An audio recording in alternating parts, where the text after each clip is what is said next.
everyone and welcome to this new Clash of the Clans replay commentary. So we saw last time the victory of PLF Intercontinental and TSP, so Tiga Swift Perslow, in the first round. They both reached the second round while the other teams went down in the loser bracket. I won't be commenting the loser bracket, only focusing on the winners bracket. There are simply too much matches if I want to comment everything. So by the time I make this video, most of the matches have been played in the second round, but not some of the top matches, so I'll just start by the matches at the bottom of this ladder. So I'll be commentating one match per video, so I'll just comment one match, put it on YouTube, and so on and so forth. There will be 8 parts in this second round, so 8 videos, and I'll be starting right now with WTF versus StrategyTV.com. Enjoy!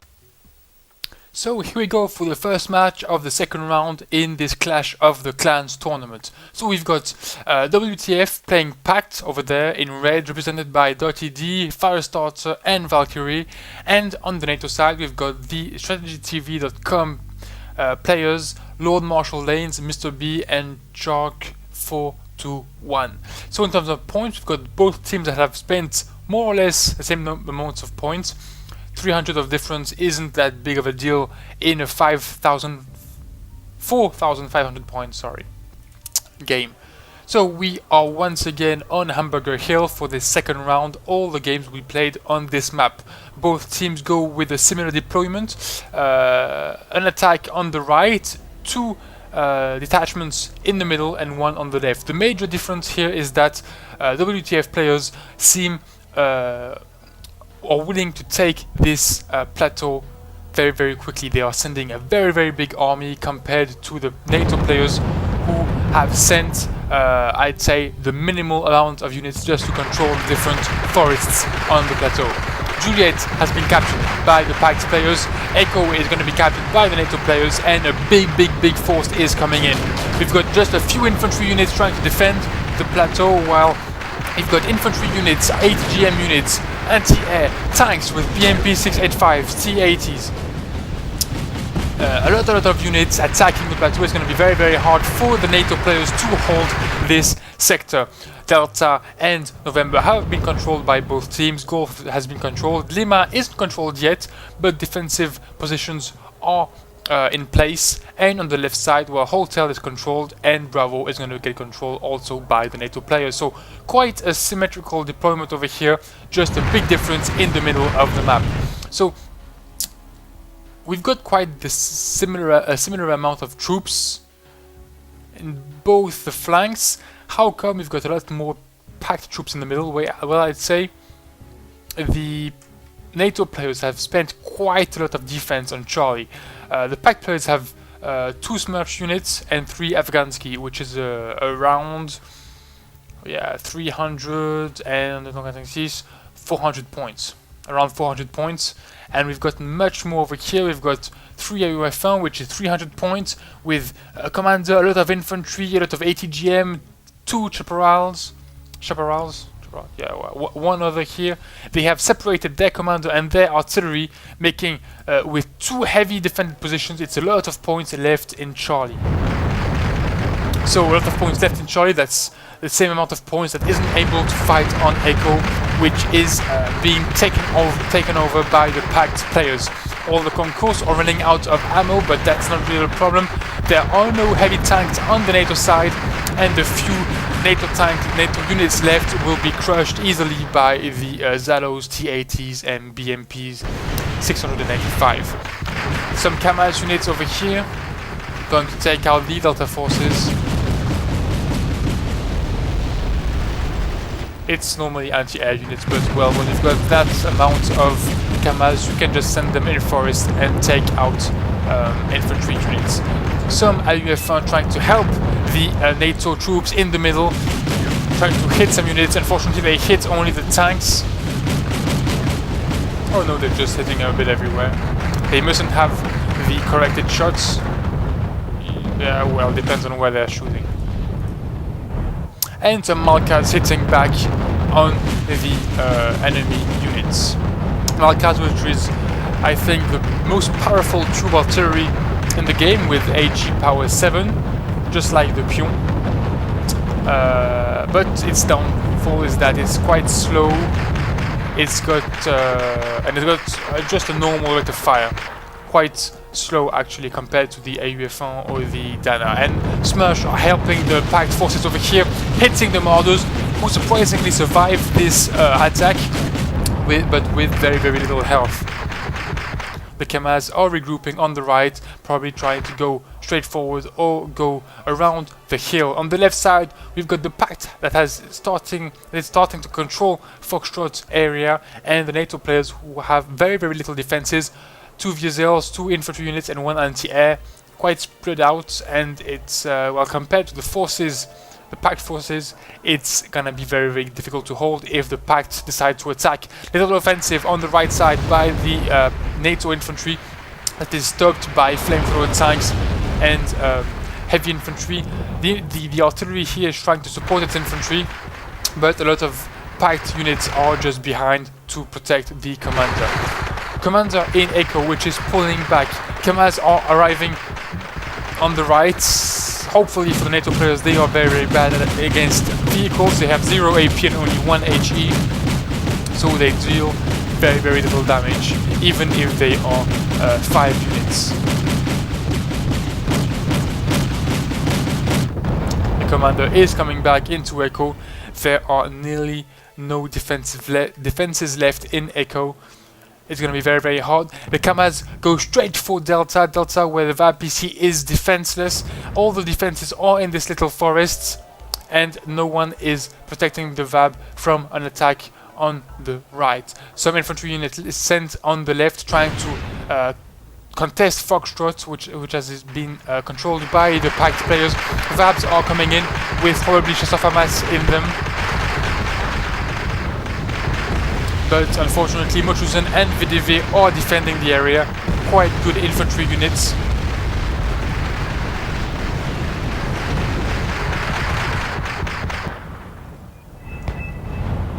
And here we go, the Kamaz are pushing in Delta.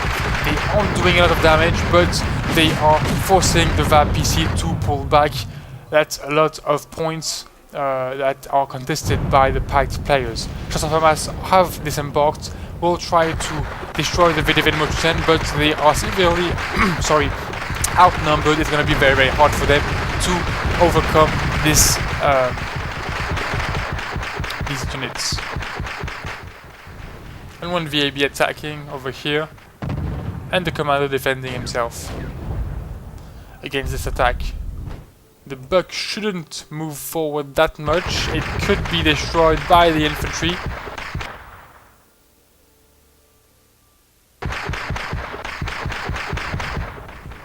Infantry that seems to be going... Oh, it's Rep-Famas. That missed the Buck. Bad luck.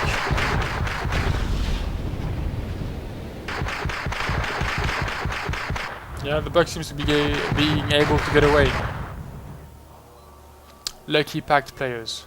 So, coming back on the right side, where the offensive has been stopped by the Pact players. Chasseurs-Famas have been annihilated, and 1 VAB-PC is getting burned to the ground. Echo has finally been controlled by the Pact players. The German commander has pulled back, and Delta isn't even controlled anymore. The VAB-PC is badly placed. Hope they'll just change that quickly. So in terms of points, we've got well, for now it's quite balanced. Big advantage for the Pact, sorry. 13 points against 7 more, yeah, nearly double points.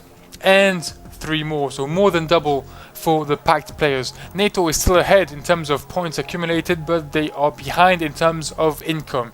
And let's just take a look at the front line. They are still controlling Delta, still defending on the right near Lima.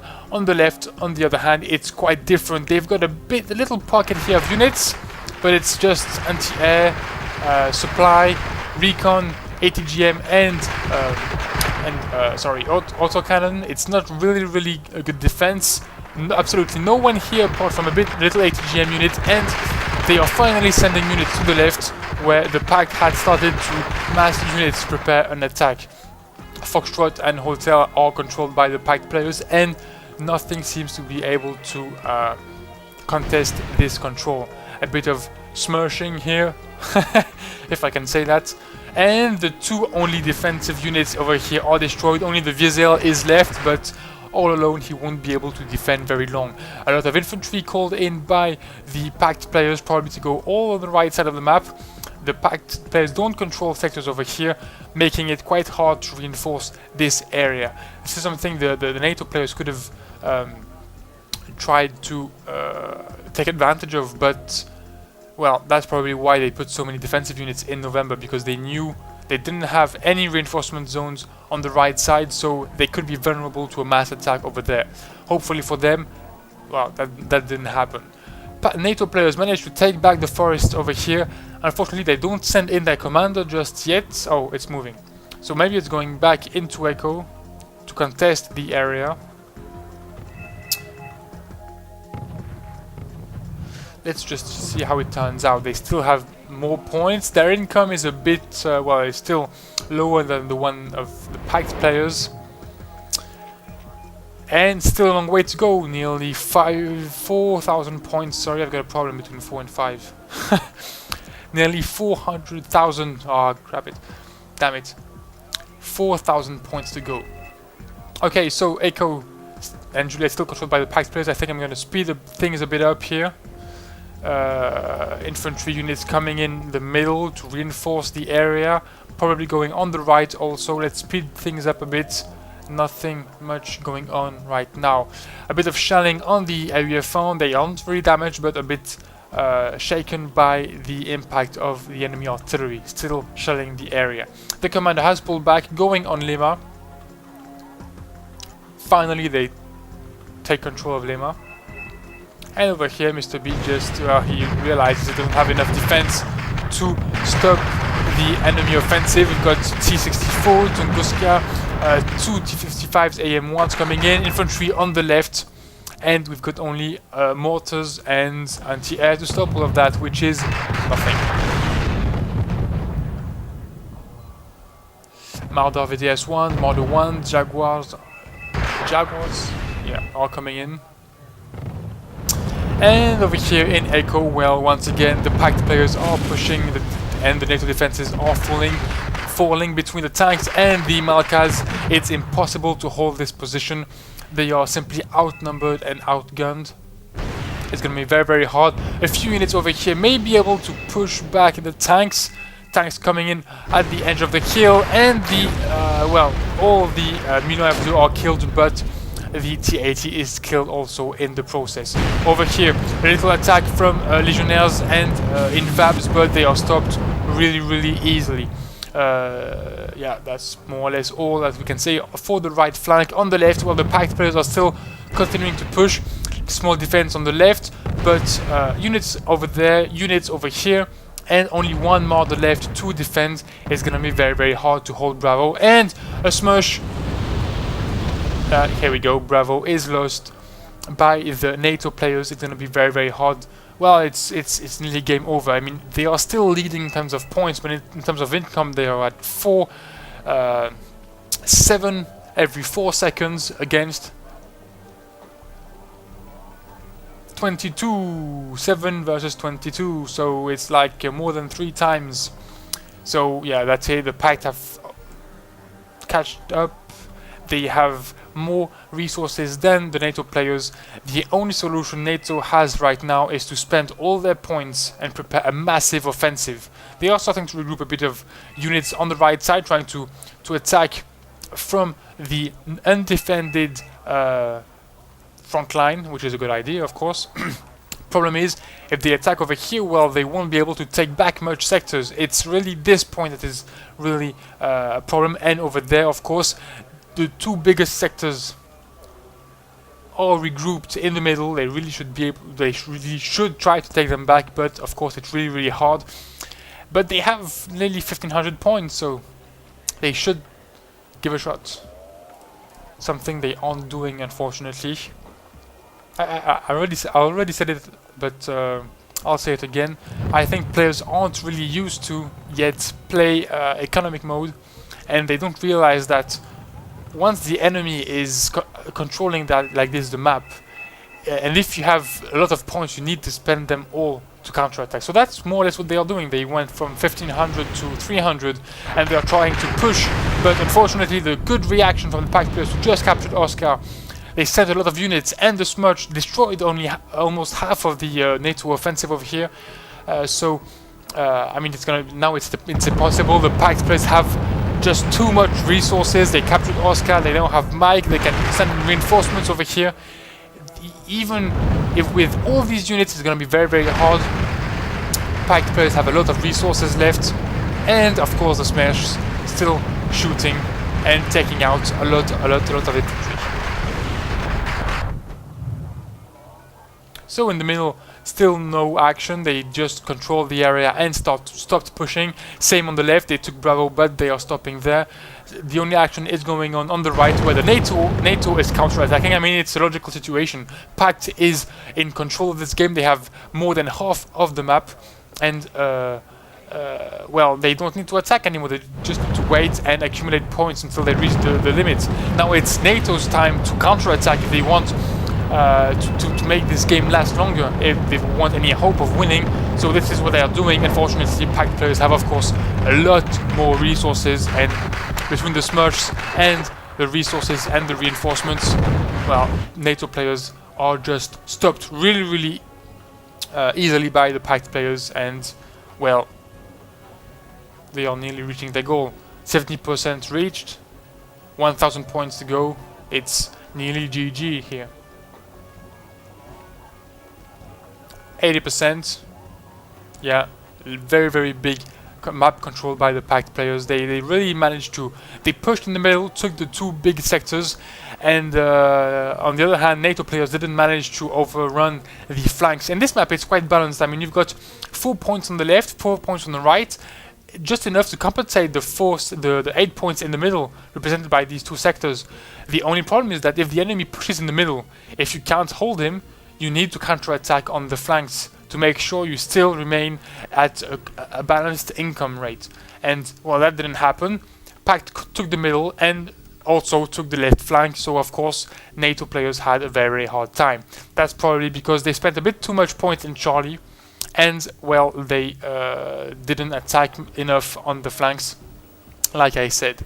So 4,000 versus 1,000, it's a real total victory. 31 minutes of game, and yeah, we can also see the effectiveness of the teams. It's twice more kills, and of course the command points, which is a huge difference. So of course killing more helps, but it's not always necessarily the team that kills most and that loses less that wins the game. I played a few games where our kill ratios were below 1, so we lost more than we killed compared to the enemy, but we still won the game. But in this case, of course, the difference is too big, and they didn't manage to take back the essential sectors. So that's it for the first game. I'll be bringing you the second game quite quickly, I hope. Yeah, that's it. Thanks for watching. I hope you liked it, and see you next time.